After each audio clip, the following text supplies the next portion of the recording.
Olá, pessoal. Sejam bem-vindos a mais um episódio do Green Pod. Eu sou o Guilherme Schettini. Hoje a gente está com a doutora Tânia Silva e o doutor Denison Monteiro. Tem muita coisa boa para ver hoje. Fica aqui com a gente.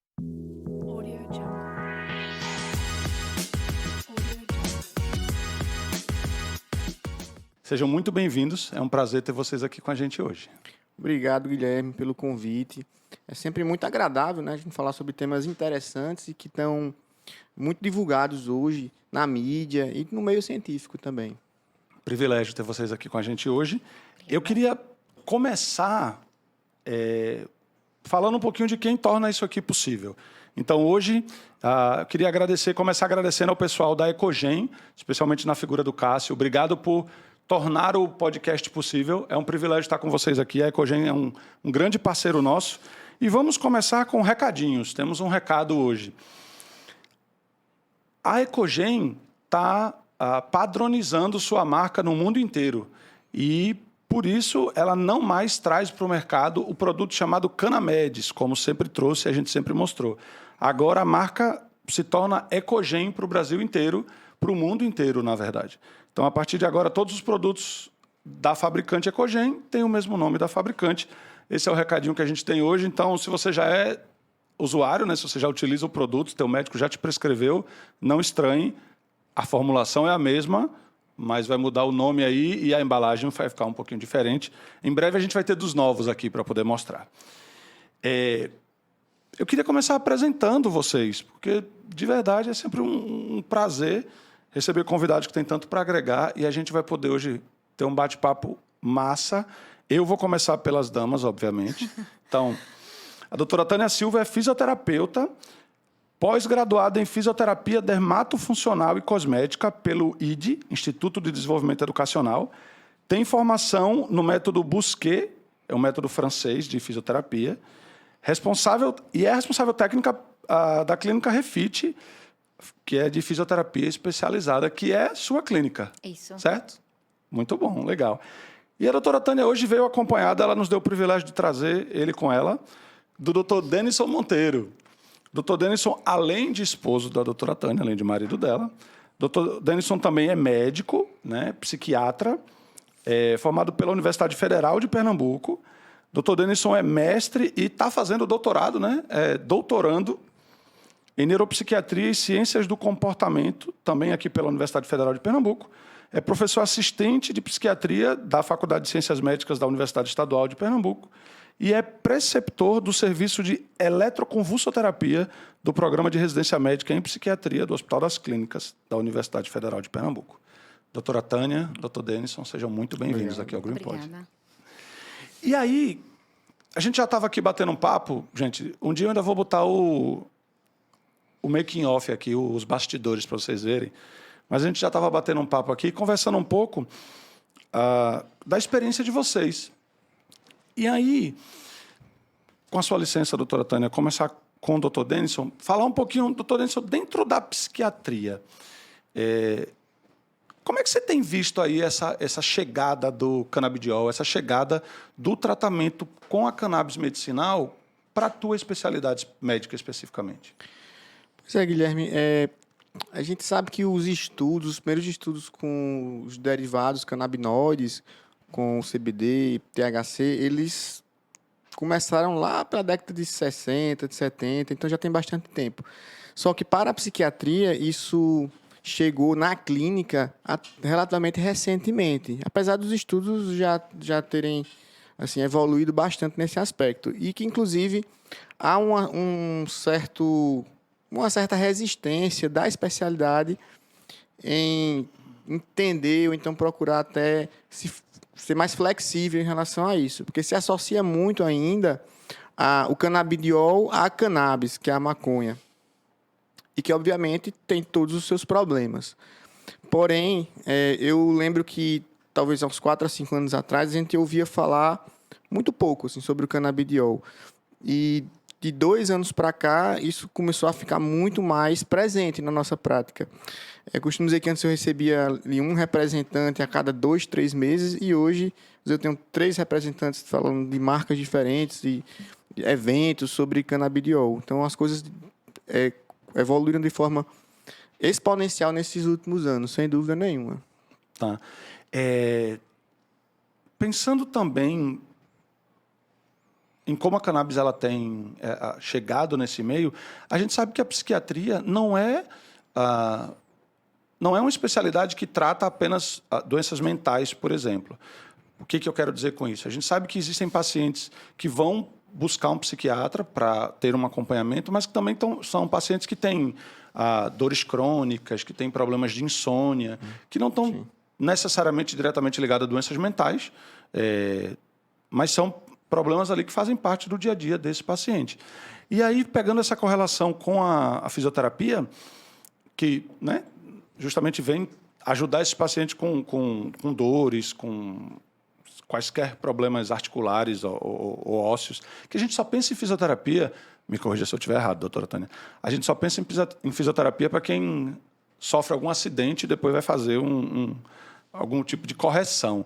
Mas não é o caso. A fisioterapia ela pode ser usada, inclusive, para desenvolvimento físico daquela pessoa que não sofreu nenhum tipo de acidente, né?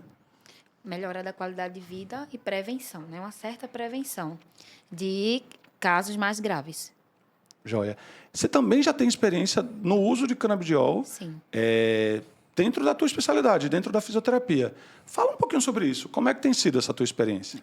Eu comecei utilizando, né, assim, uso próprio. Como eu pratico esporte, né, jiu-jitsu é um esporte de contato, então a gente acaba tendo muitas dores e lesões. E aí eu comecei a utilizar em mim, né, ele também, e comecei a ver resultado. Aí eu disse, por que não usar no consultório? E eu utilizo um aparelho chamado ultrassom, né, que é terapêutico, que é analgésico, anti-inflamatório, e a gente utiliza ele com a fonoforese, que é uma técnica que faz transporte de medicamentos na pele para um tecido-alvo, onde está lesionado com um tipo de dor. Então, eu uni, né? Por que não usar o CBD com ultrassom? Então, eu fiz o teste, primeiro em mim. Então, eu fiz na minha mão, que eu tive uma lesão em uma luta, e fiquei com a mão super inchada e não conseguia fechar a mão. Então, assim, fiz na minha mão e fiz de dia, e quando foi à noite, já não tinha nenhum inchaço. E a dor também. Quase, assim, 90% da dor. Sumiu. E aí, eu comecei a utilizar nos pacientes. Então, todos os pacientes, assim, a dor, dentro de 24 horas, o paciente já está praticamente sem dor. E a progressão, assim, da lesão, a recuperação da lesão está sendo bem mais rápida. No caso de eu fazer 5, 10 sessões, com paciente com 2, 3 sessões, eu já estou dando alta e o paciente já está de volta às suas atividades físicas.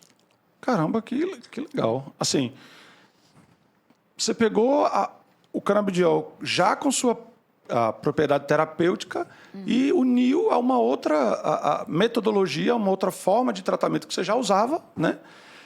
Que eu perdi o nome, me lembra? Fonoforese. Fonoforese. E uniu o útil ao agradável ali. Você conseguiu usar o melhor dos dois para poder atingir o melhor resultado para aquele teu paciente. Poxa, que legal. E me fala uma coisa, me surgiu uma curiosidade aqui. Existem algumas doenças que são doenças, vamos chamar de reumatológicas, né? Que são aquelas doenças que, mesmo sendo doenças do sistema imunológico, doenças autoimunes e tal, mas elas acabam trazendo, por exemplo, artrite reumatoide, elas acabam trazendo uma certa sensação de travamento das mãos.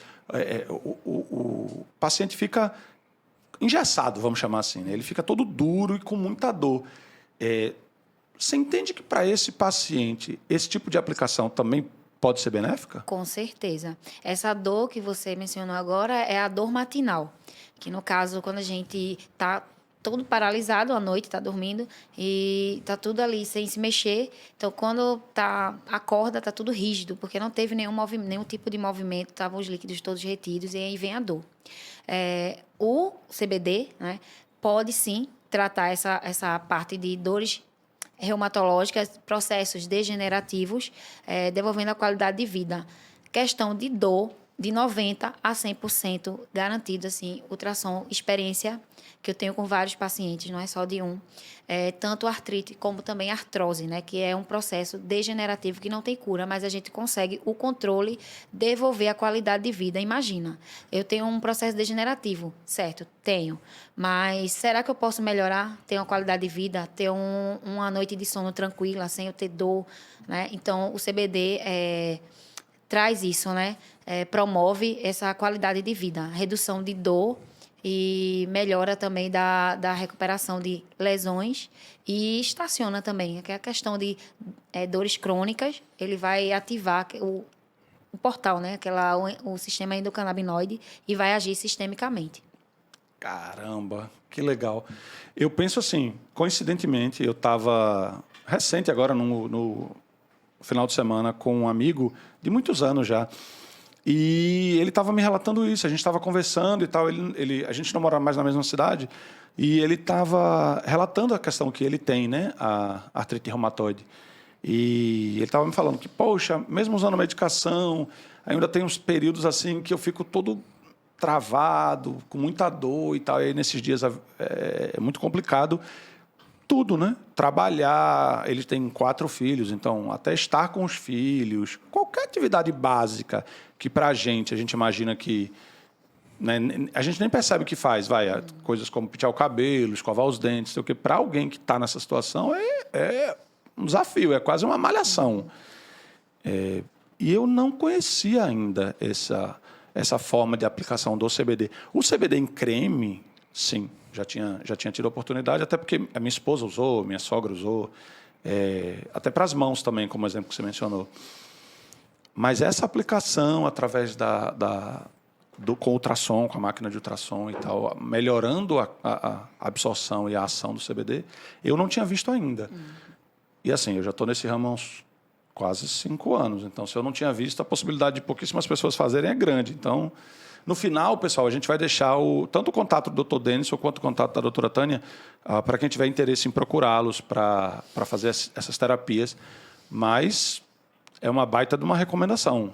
Assim, talvez nos veremos em breve por lá. Eu vou querer. Eu sou alguém que pratica. Porque assim, eu vejo que isso pode ser válido não só para atletas como vocês, né, que praticam jiu-jitsu de maneira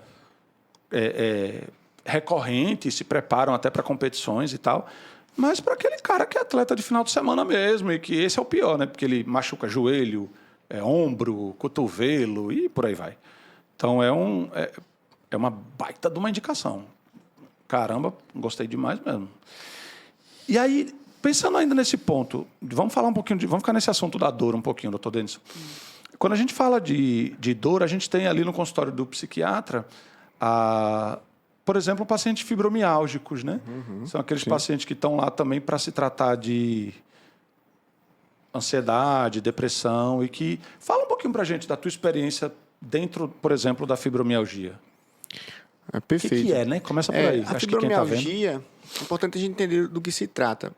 A fibromialgia é uma síndrome dolorosa crônica e que, apesar de você não ter uma lesão naqueles órgãos específicos, por exemplo, você não tem uma lesão no músculo que está doendo, na articulação, mas existem alterações cerebrais do processamento da dor e isso faz com que o cérebro perceba mais dor do que deveria. Então, todas as pessoas têm limiares de dor diferentes. Então, que talvez cause uma dor muito intensa para você, para mim não seja tão intenso assim. É como se o cérebro de uma pessoa com fibromialgia percebesse muito mais fácil as dores. E, além disso, existem contraturas musculares. E é super frequente pacientes que têm fibromialgia terem outros quadros, outras alterações emocionais associadas. A depressão, fibromialgia é uma dupla ali de doenças que estão muito associadas. A fibromialgia com ansiedade é muito comum.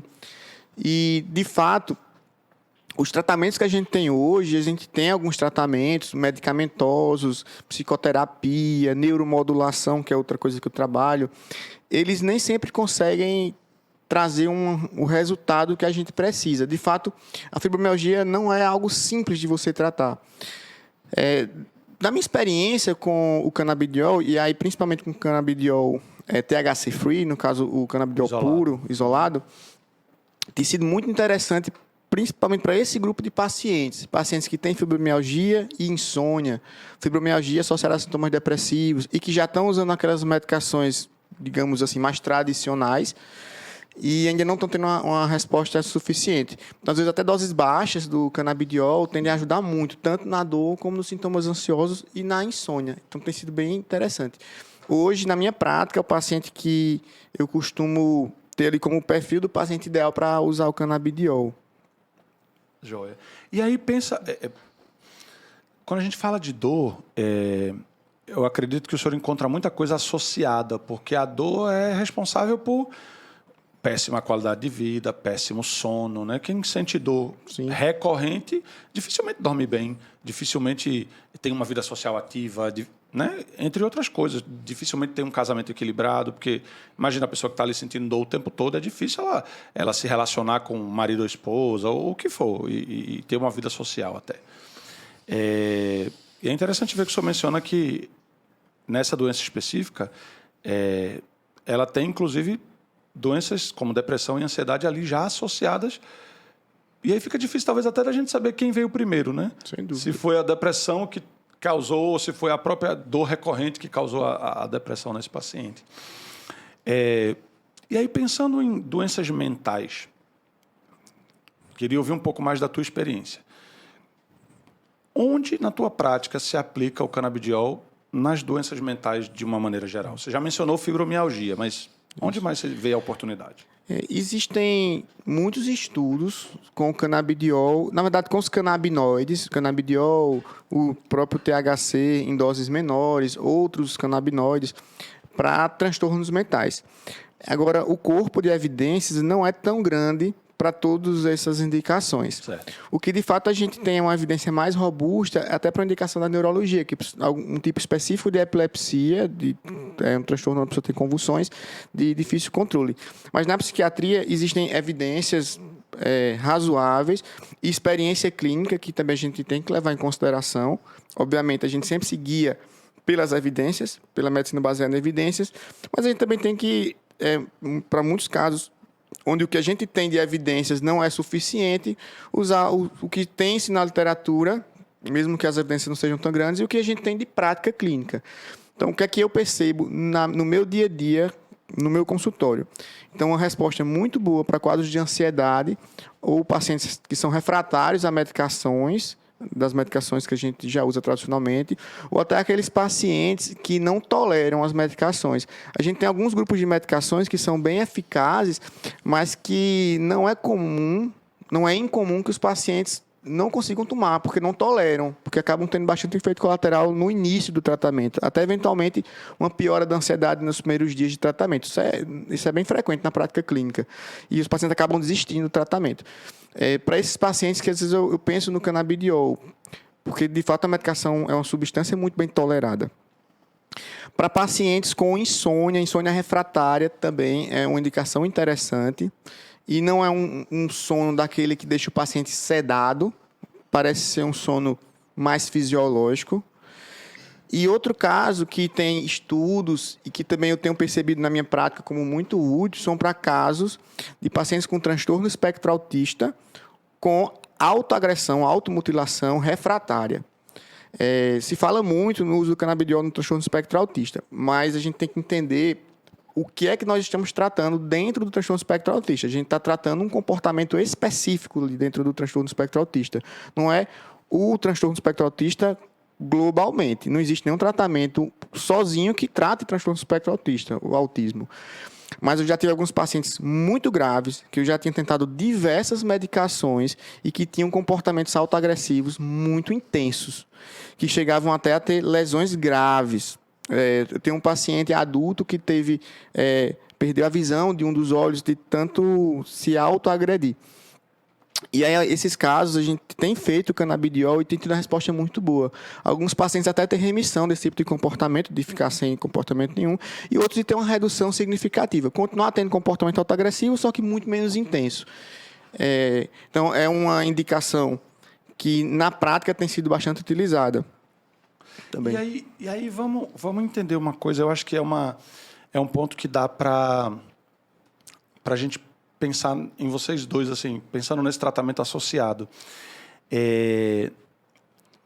Aquele paciente mais idoso, aquele paciente, por exemplo, que está talvez até já demenciado em decorrência do Alzheimer, ou que tem algum transtorno de movimento ligado à doença de Parkinson.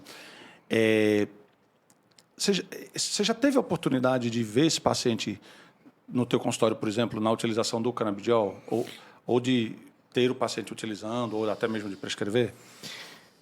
Pacientes meus, eu tive poucos com essa indicação, mas eu tenho colegas, principalmente colegas que trabalham mais com uma parte de psiquiatria geriátrica, que são especialistas em demências ou em transtornos do movimento, geriatras também, neurologistas, que têm prescrito com uma resposta bem interessante, principalmente para questões relacionadas a movimento. Então, parece ter um efeito muito interessante nas síndromes parkinsonianas, diminuir a rigidez.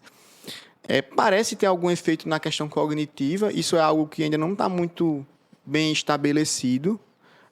Os estudos são muito incipientes, muito iniciais ainda, mas parece, de fato, ajudar nisso também.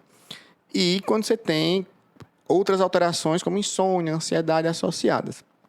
Então, existem indicações dentro da psiquiatria, existem, na verdade, transtornos onde a gente tem perspectivas do canabidiol e dos derivados canabinoides terem um efeito interessante, apesar de não ter dados suficientes. Por exemplo, para quadros depressivos refratários, para dependência de substâncias. Eu já vi alguns trabalhos usando canabidiol para tratamento de dependência química, mas ainda são dados muito pequenos para a gente poder fazer isso na prática clínica. Entendi.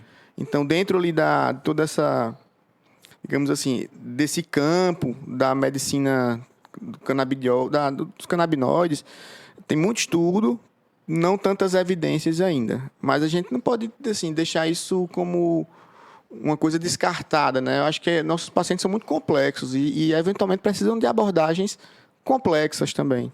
E aí eu falei que o casal, né? Porque esse paciente idoso normalmente é um paciente que já apresenta problemas articulares, que já apresenta dores relativas à idade mesmo, né? É normal que a gente vá, especialmente em mulheres, é muito mais comum a questão da perda óssea mais acelerada em decorrência da idade, né? Até trazendo osteoartrite, osteoporose. E aí eu vejo que, pegando o gancho do que você tinha falado antes, com relação à aplicação do canabidiol para essa melhora dos problemas articulares e alívio das dores decorrentes de problemas articulares, o paciente idoso é um perfil que você entende que pode se beneficiar também desse tratamento? Sim, com certeza.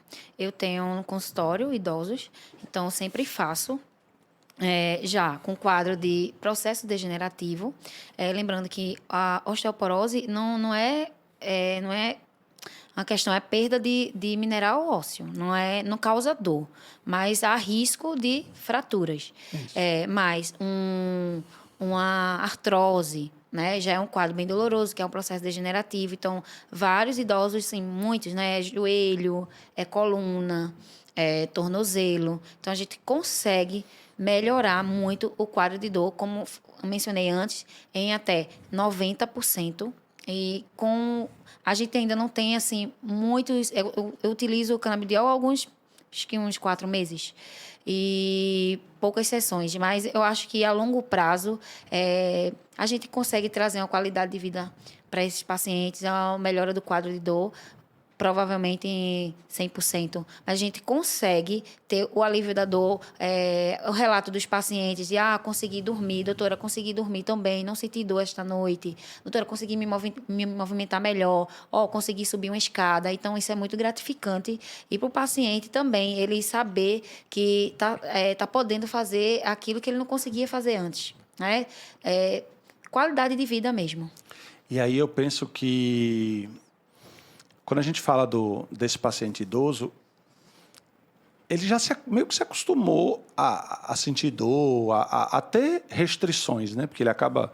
Bom, com a idade a gente acaba tendo algumas restrições, especialmente se não fomos uma daquelas pessoas que nos preparou para a velhice, né? E aí, uma das coisas que a gente sempre fala, aqui no podcast, o nosso foco é falar sobre como o canabidiol, a cannabis, os canabinoides, de uma maneira geral, podem beneficiar os pacientes dentro de várias patologias, dentro de várias especialidades médicas diferentes. Mas vale acrescentar que o melhor remédio para se preparar bem para a velhice é exercício físico, boa alimentação, né? Sono regular. Então, como a maioria dos idosos atuais não foram pessoas que tinham essa preocupação na juventude, até porque isso hoje é muito mais bem divulgado, muito mais... Então, é normal eles sentirem... Assim, eles acham normal ter dor, ter desconforto, dormir mal, mas isso não é normal, né? Isso é causado por algum tipo de problema. Eu acho que dentro da tua experiência vem mostrando que dá para resolver. Dá sim para melhorar.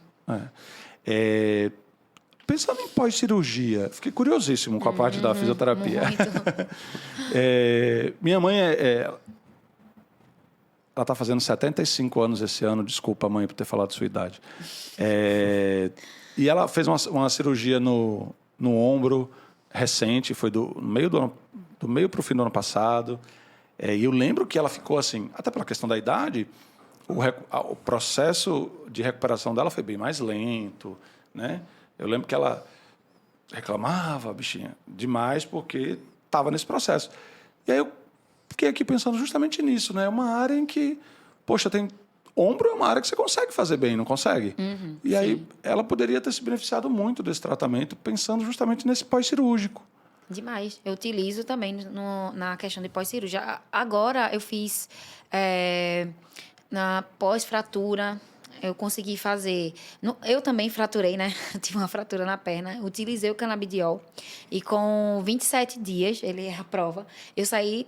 Não quis mais usar muletas. Não estou sentindo dor. Então, assim, claro que tem que ter aquele cuidado para não ter o desvio. Mas só a questão de você... Tá livre da dor, tá livre do edema, porque o edema, ele limita o movimento. A dor também limita o movimento. Se eu não tenho dor, se eu reduzir o inchaço, o edema, eu vou ter movimento. Eu vou conseguir me locomover. Então, foi o que aconteceu. Então, nos pós-operatórios, a gente utiliza o canabidiol com ultrassom a temperatura mais baixa, né? O aquecimento mais baixo, que não pode aquecer tanto, devido ao processo inflamatório já da própria cirurgia. Então, a gente consegue induzir o canabidiol para a questão de redução de edema e efeito anti-inflamatório. Caramba, muito bom. Assim, isso é uma alternativa para uma recuperação cirúrgica muito mais rápida. Rápida, né? sim. E a gente sabe que tem gente que se arrasta, sei lá, meses numa recuperação cirúrgica. Então, já é uma alternativa. Acho que a tua explicação foi perfeita, não vou me alongar nisso, porque movimento é vida, né? Então, se você tira o edema, tira a dor, volta o movimento, você volta a viver. Você consegue fazer suas coisas no teu dia a dia normal. Que como eu disse antes, né? Vou repetir, que a gente nem pensa como usar um sabonete no banho, escovar os dentes, pentear o cabelo, e uma pessoa que está com dores cirurgiada, ela não consegue fazer, ou seja, você volta à tua vida, literalmente, a vida normal. E aí, doutor Denison, a gente estava falando um pouquinho sobre várias doenças mentais, mas eu vi que uma constante que você repetiu para algumas delas foi a questão da insônia. Tá? Eu até estava vendo um dado recente, acho que faz uma semana e meia que eu estava vendo, que insônia, assim, a maioria da população, estima-se, né, que a maioria da população brasileira sofra de algum tipo de transtorno de sono, seja a própria insônia ou mesmo a má qualidade do sono. Né? Não é que a pessoa não dorme, mas ela dorme mal. O canabidiol, ele tem um efeito positivo na insônia? Sim. Eu acho até interessante a gente entender o que é que o canabidiol de fato faz no cérebro. Né? Descobriu-se, até antes de começar a se estudar o canabidiol como uma substância terapêutica, que nós possuímos um sistema chamado endocannabinoide. Então, nós temos substâncias semelhantes ao canabidiol, o THC, no nosso próprio organismo, que são os endocannabinoides. Isso. Nós temos os dois principais, que é a anandamida e o 2-AG, e nós temos diversos receptores para essas substâncias. O principal é o CB1 e o CB2. O CB1 predominantemente está no cérebro e o CB2 está em vários outros órgãos. Então, quase todos os nossos sistemas têm receptores para endocannabinoides. E uma das principais funções desse receptor CB1 é justamente regular alguns ciclos fisiológicos, dentre eles o ciclo do sono. E a questão da insônia, ela é muito presente. Eu costumo dizer que a insônia, o sono, na verdade, é um termômetro de adoecimento mental. Porque dificilmente uma pessoa está com um problema de saúde mental e está dormindo bem. Em geral, ou ela fica com insônia, ou ela fica dormindo demais. E a insônia ou a sonolência excessiva, ela também pode ser causa do adoecimento mental. Então, por algum motivo, você passou a dormir mal, e isso fez com que você ficasse mais ansioso, ou que você começasse a ficar mais irritado, ou até que você tivesse a precipitação de um quadro depressivo. Então, existe uma via de mão dupla. Uma pessoa que está, por exemplo, deprimida, pode passar a dormir muito mal. Doutor Denison, pegando o seu gancho, eu queria entender até para as pessoas que já escutaram muito falar sobre isso. Por que o uso de telas noturno faz mal para o sono? Isso é uma questão muito importante e existem algumas explicações. Primeira explicação, que isso se generaliza para telas em geral. A luminosidade que as telas emitem, elas têm uma propriedade de inibir a liberação de uma substância super importante para a regulação do sono, que é a melatonina. A melatonina é uma substância que nosso cérebro produz, a nossa glândula pineal, e ela começa a ser liberada à medida que a luminosidade do dia vai diminuindo. Então, ela precisa do escuro para ser ativada no corpo. Se você, antes de dormir, está com tudo escuro no seu quarto, e aí você começa a olhar o celular, você prejudica já a ação da melatonina. Então, isso já é um dos motivos. O outro motivo é que quando você está no celular, você acaba tendo uma hiperestimulação do cérebro. Então, você começa em vez de você relaxar para dormir, porque o sono ele começa numa fase de relaxamento, então, em vez de você relaxar, você está estimulando seu cérebro. Isso aí a gente vê na prática, no dia a dia. Todo mundo que tem smartphone sabe que, às vezes, está ali, vou dar uma olhadinha aqui no meu Instagram, 5 minutinhos, e acaba passando 40 minutos. Porque você fica estimulado a ver um conteúdo, linka para outro, e vai para outro, e vai para outro, e vai para outro, vê um vídeo, vê outro vídeo em seguida, e já aparece outro. Então, você acaba ficando com o seu cérebro mais excitado, mais estimulado do que deveria, e isso dificulta seu sono. Então, o ideal é ali, no máximo, uma leitura. Por exemplo, existem alguns aparelhos que ajudam, né, que não tem uma luminosidade aparentemente mais natural, tipo Kindle, ou até ler um livro, também uma leitura mais suave, ou ouvir uma música suave, ou tentar fazer uma meditação antes de dormir. Isso é importante. Eu até escutei recentemente de que, todos nós, o nosso sono ele está envolvido ali pelo que se chama de ciclo circadiano, né? Exatamente. Que é justamente esse processo de o cérebro entender que amanheceu e aí despertar, liberar os hormônios necessários, as substâncias necessárias para que você comece seu dia, e a mesma forma quando ele entende que escureceu e que ele vai liberar melatonina e te preparar para o sono. E hoje, no mundo que a gente vive, estresse e luminosidade excessiva, a gente acaba desregulando esse ciclo circadiano inteiro, né? Quais são as dicas que você pode dar, falando exatamente do que você falou antes, da higiene do sono, para quem está ouvindo a gente hoje, para quem está nos vendo, que pode ajudar na melhora do sono? E eu queria entender de ti, especificamente na melhora do sono, como você entende que a ação do canabidiol pode ser benéfica? Bem, existem algumas dicas que são muito simples de serem executadas e que causam um impacto absurdo na qualidade do sono. Primeiro, isso que a gente acabou de falar, evitar a exposição a telas antes de dormir. Então, coloque aí 1 horinha ou pelo menos meia hora sem estar se expondo a telas. Aquela história, eu gosto de ficar vendo TV para adormecer. Isso, para a maior parte das pessoas, é prejudicial. Segunda coisa, você tem um ambiente adequado para dormir. Então, não adianta você deitar na cama, ligar o ar-condicionado, ligar o ventilador e ter barulho próximo, ou você ter alguma luz lá ligada. Então, tem que estar escuro o quarto, com pouco estímulo auditivo. Outra coisa importante também é evitar estimulantes à noite, que é até uma coisa que parece meio óbvia, mas algumas pessoas não se ligam nisso. Então, cafeína, e aí você tem bebidas com cafeína, tipo café, refrigerantes, Até aqueles energéticos. energéticos. Tem alguns tipos de chá que tem cafeína, e isso atrapalha muito o sono, porque são bebidas que diminuem o sono. Então, o ideal é você usar o café ou alguma coisa assim até no máximo 6 horas da noite. Tem pessoas que são tão sensíveis que se tomar café de meio-dia já não dorme bem. Outra coisa também é você evitar refeições muito pesadas assim antes de dormir, porque acaba que você faz com que seu corpo tenha que estar com um metabolismo mais acelerado para poder digerir aquilo que você comeu, e isso vai atrapalhar o seu sono. Tem uma história assim, eu sou do interior da Paraíba e a gente sempre escutava assim, não pode comer feijão à noite que faz mal.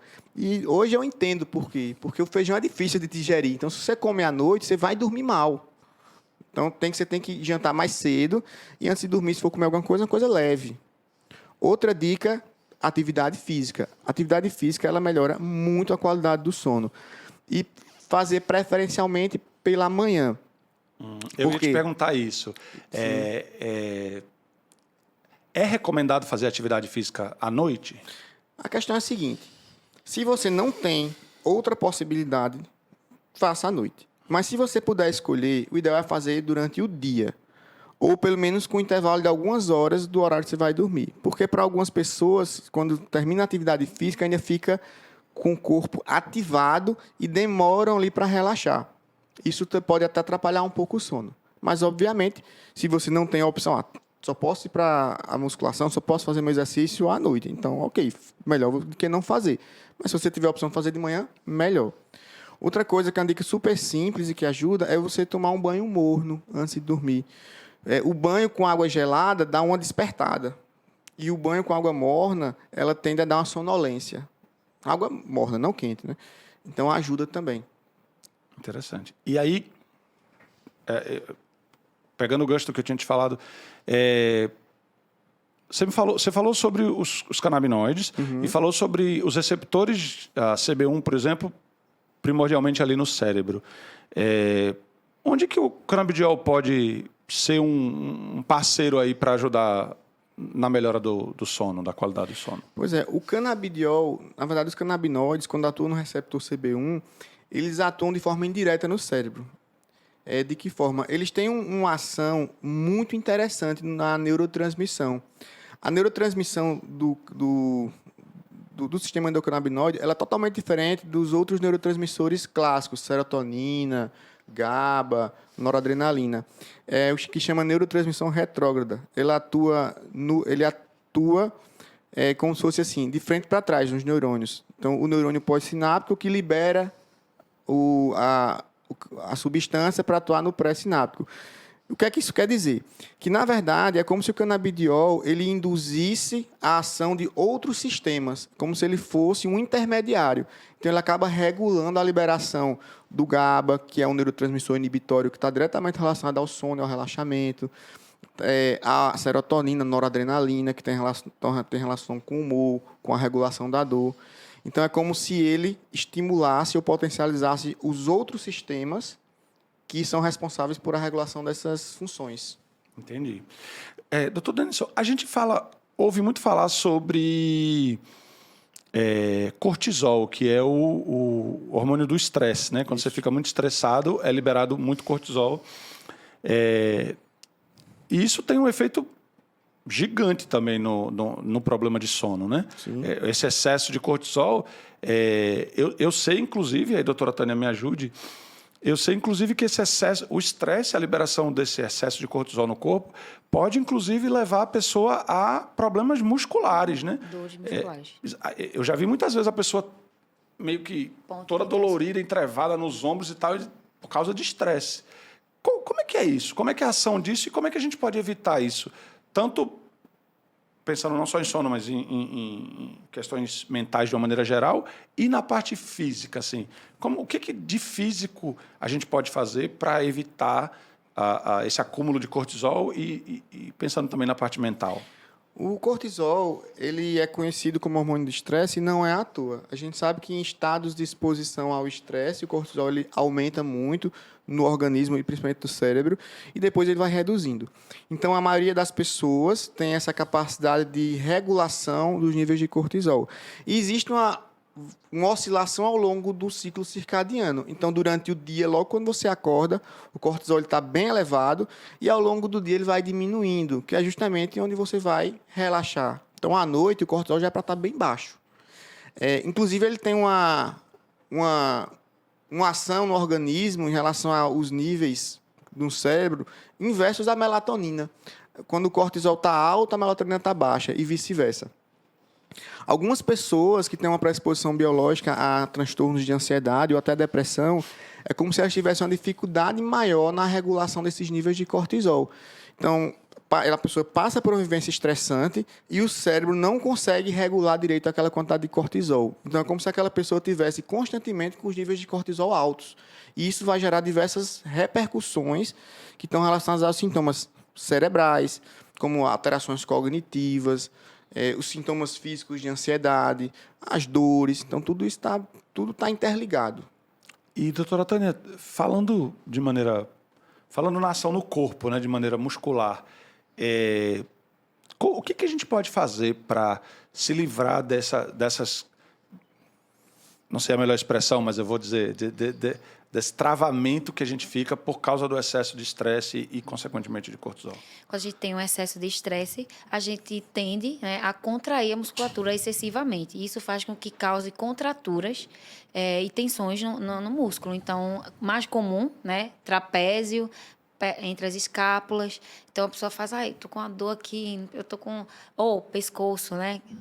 Essas dores, né, essas tensões podem ser aliviadas com massagens e a gente faz também massagem com o canabidiol associado. Então, a gente consegue dissolver esses pontos, né, que a gente chama de ponto de gatilho, e a gente consegue dissolver com o trabalho manual, as massagens já relaxantes, a massagem desportiva, que é para o atleta, que é uma massagem mais pesada.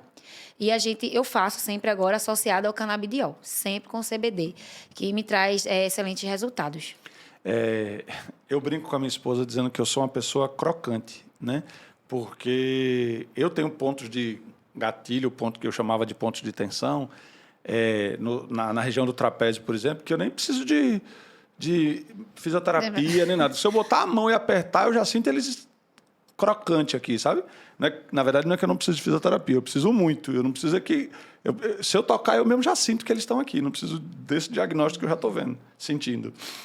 E aí eu achei interessante porque você mencionou no começo sobre a utilização da ultrassom para melhor absorção. Mas para esse paciente também do dia a dia, que é alguém que está nesse processo de recuperação, especialmente de estresse muscular, ele não precisa esperar pelo ultrassom. Ele pode usar o canabidiol em creme também, ou em gel, eu indico, antes. Eu sempre, após o tratamento, sempre indico ao paciente a procurar um representante que venda o creme para utilizar em casa. Então, eu sempre indico ele fazer a massagem, movimentos circulares para aquecer. É importante aquecer a pele, porque, como eu já havia dito, o aquecimento faz com que aumente a permeação, né, da pele. Então, os receptores que tem lá, os canais que estão fechados, eles vão se abrir e receber o ativo. Então, é como se fosse um portal mesmo. A gente aquece e a porta, ele abre e recebe, engloba todo aquele ativo e manda para o local, faz o transporte para o local onde tem a dor. Então, faz a massagem, movimento circular, até completa a absorção do produto e ali o produto vai agir. Vai ter aquela ação que a gente quer necessária, que é a do alívio de dor e de tensão. É. E você mencionou que, até antes, um pouquinho na nossa conversa, você mencionou que não é uma... A medicação vai ter uma... O canabidiol, nesse caso, ele vai ter uma ação naquele local, né? Por exemplo, no exemplo que a gente está falando agora, naquela dor do pescoço ou do trapézio, não é uma coisa que vai entrar vai ter uma ação sistêmica, ele não vai se espalhar pelo corpo. Nesse exemplo que você está mencionando, ele vai agir ali naquele local específico, né? A diferença de utilizar o creme, vai fazer sim efeito creme, ele só, mas a diferença dele, do creme em si, com o creme associado à ultrassom, é que o transporte é rápido. Ele vai lá e age rápido e é imediato o alívio da dor, é imediato. No caso, quando a gente utiliza apenas o creme sem o ultrassom, a gente vai ter o alívio também da dor, sendo que vamos precisar de algumas horas, alguns minutos. Então, é mais demorado. A diferença é essa. E a gente aproveita 100%, né, com ultrassom. 100% daquele ativo. Entendi. Pensando na vida que a gente leva hoje em dia, a gente falou de sono, a gente falou de dor, problemas mentais são o mal do século, né? Só muda o problema, já viu? A gente fala assim, a ansiedade é mal do século. Depois, não, a depressão mal do século. Só muda o tipo, mas problemas mentais são considerados aí o mal do século. E vocês, acho que a gente acabou falando sem querer durante o programa, mas eu não expliquei, né? Dr. Denison e doutora Tânia são praticantes de jiu-jitsu. Eles são atletas de jiu-jitsu. Inclusive estão viajando aí muito em breve para um campeonato fora do país, para representar na categoria de vocês e tal. E aí vamos falar, eu pensei justamente nesse tipo de vida que a gente leva hoje e todo mundo escuta falar sobre a importância de se praticar exercício físico, independente de se você vai querer virar um competidor ou se não vai, é a academiazinha nossa de cada dia mesmo, ou uma caminhada que seja diária. Mas aí, pensando nos benefícios que a atividade física traz para a nossa vida, pensando nessa questão de bem-estar, essa pessoa que tem feito, por exemplo, higiene do sono, exercício físico, e vocês hoje conseguem dizer que existe uma diferença, não só na qualidade de vida, mas talvez até na expectativa de vida de uma pessoa dessa? Sem dúvida. A gente sempre pensa em tentar fazer com que as pessoas, né, mas você não tem muito isso, né, de tentar a qualquer custo fazer com que as pessoas vivessem mais tempo, né? Mas hoje a gente sabe que o mais importante que você ter longevidade é você ter qualidade de vida. Como se fala, né? Isso a gente escuta muito dos colegas geriatras falando. É mais importante você acrescentar vida aos anos do que anos de vida, né? Isso é muito importante. E a gente até fala, quando vai falar sobre prevenção em saúde mental, é até um ponto muito controverso, porque a gente não tem nenhum tratamento que, de fato, seja preventivo para adoecimento mental. Mas a gente sabe que essas mudanças no estilo de vida reduzem muito o risco de você adoecer. Então, quando você tem uma alimentação saudável, quando você pratica atividade física, dorme bem, a chance de você adoecer do ponto de vista psíquico é muito menor. A gente, quando fala de doenças mentais, e doenças físicas também, porque, como eu disse, comecei falando antes, né, a doença mental as doenças mentais são o mal do século, né? A maioria de nós quer resolver. Então, por isso que os remédios estão tão em alta, né? Você tem uma dor de cabeça, você quer tomar um comprimido. Você quer ter uma dor onde for, você quer tomar um analgésico. E aí, pensando em doença mental, existem muitas medicações disponíveis no mercado. Mas a gente sabe que tudo que age no cérebro, no corpo também, mas acho que no cérebro isso ainda é mais exponencial, ele traz algum outro tipo de questão. Então, são os famosos efeitos colaterais, né? Você usa para alguma questão, efeitos colaterais acontecem. E aí eu queria saber sobre isso, né, na experiência de vocês. Como é que tem sido a questão dos efeitos colaterais nos pacientes que vocês têm tratado com canabinoides? Bem, de fato, toda substância que você está colocando no organismo tem potenciais de causar efeitos adversos. Quando a gente seleciona uma medicação, e aí é onde está a grande diferença do especialista, né, na pessoa que estuda muito uma área, tipo a psiquiatria, que quando você está com um paciente, você está fazendo aquela anamnese, está conversando, vendo sintomas, vendo outras medicações que a pessoa toma, a gente tenta traçar qual é o perfil ideal de um tratamento medicamentoso para aquela pessoa, levando em consideração justamente os efeitos adversos. Por exemplo, uma pessoa que vem e que me diz que tem uma grande dificuldade de perder peso, que está ali lutando contra a balança, eu não vou escolher um antidepressivo que aumente o apetite. Seria algo catastrófico, né? E pode parecer um absurdo, mas as pessoas fazem isso. Elas acabam achando, não, mas ela melhorando da depressão está tudo certo. Mas não está tudo certo. Porque às vezes a pessoa melhora da depressão e piora muito de outra coisa. E a gente tem medicações que não fazem isso. Então, para aquela pessoa, talvez o ideal seja um outro antidepressivo. Ou uma pessoa que tem muito sono, pessoas que têm sonolência excessiva, você colocar uma medicação que aumente o sono ainda mais. Então, a gente leva em consideração tudo isso. Em relação ao canabidiol, o que eu tenho percebido é que ele tem um perfil muito bom assim, de tolerabilidade. Não é comum os pacientes se queixarem de efeitos colaterais, até essa própria questão da sonolência excessiva. A gente fala que tem um efeito interessante em relação ao sono, mas não é uma medicação que costuma deixar as pessoas sedadas durante o dia. Tanto é que a gente usa durante o dia e à noite, né? Muitas vezes faz a dose dividida e tudo mais.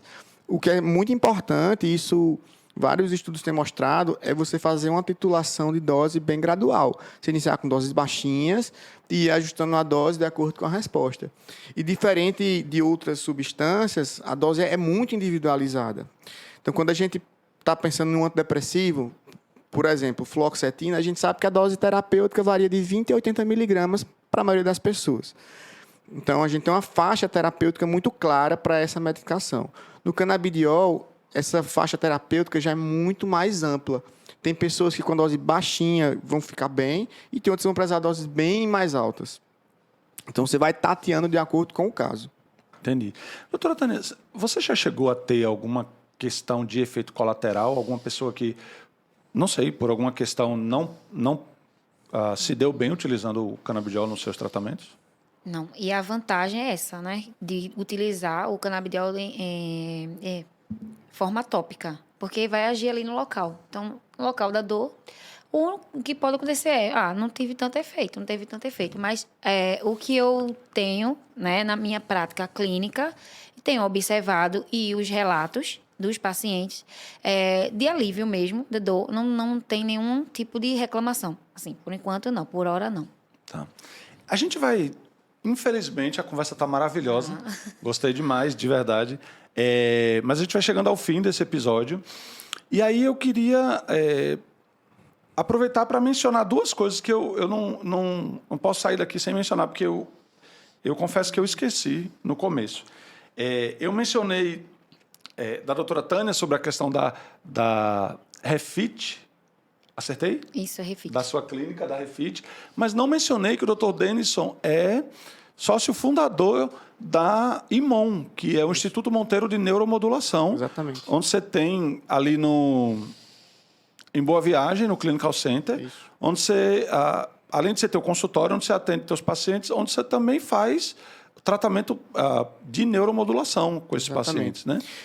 Exatamente. E os tratamentos de neuromodulação é uma área também que em ascensão na medicina, que são tratamentos onde a gente usa campos eletromagnéticos para estimular o cérebro de forma não invasiva, no caso dos que eu trabalho. Existem tratamentos mais invasivos, que são os cirúrgicos, não é tanto que a gente da psiquiatria atua, e outros tratamentos não invasivos, como a estimulação magnética transcraniana, estimulação elétrica por corrente contínua, eletroconvulsoterapia, terapias com medicações endovenosas, também a gente trabalha lá, como a ketamina endovenosa.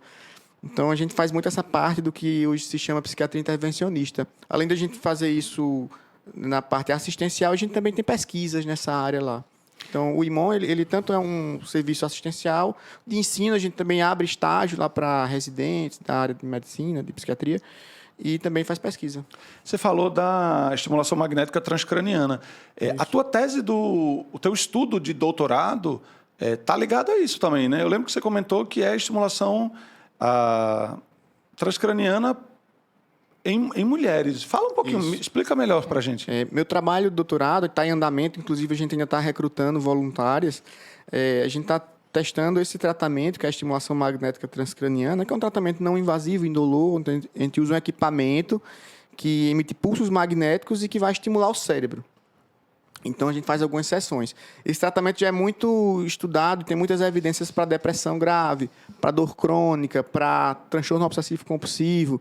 E, no meu trabalho de doutorado, a gente está testando esse tratamento para transtorno disfórico pré-menstrual, que é uma forma de TPM mais intensa, uma forma de tensão pré-menstrual, como é popularmente conhecida, que causa muitos prejuízos na vida da pessoa, que causa um sofrimento muito grande. E ainda a gente não tem os resultados, porque é um estudo duplo cego, a gente só pode abrir os resultados quando concluir, mas assim, as expectativas são bem boas assim, em relação ao trabalho. Então, esse transtorno é uma TPM, mas nível hard, então. Exatamente. Assim. Entendi. Pessoal, ainda estão recrutando, viu? Mulheres. Ainda estão, ainda Entre em estão na contato fase. conosco. Então, mulheres ou maridos que sabem que suas esposas, quando estão na Exatamente. TPM, estão mais difícil assim do que você já viu, ainda estão recrutando. E aí eu queria aproveitar esse final com vocês para primeiro perguntar onde fica. Eu mencionei onde fica o IMON, mas não mencionei onde fica a Refit. Fala para nós não só onde fica, mas deixa, se o pessoal quiser te procurar. Eu acredito que você vai ter muita procura, porque assim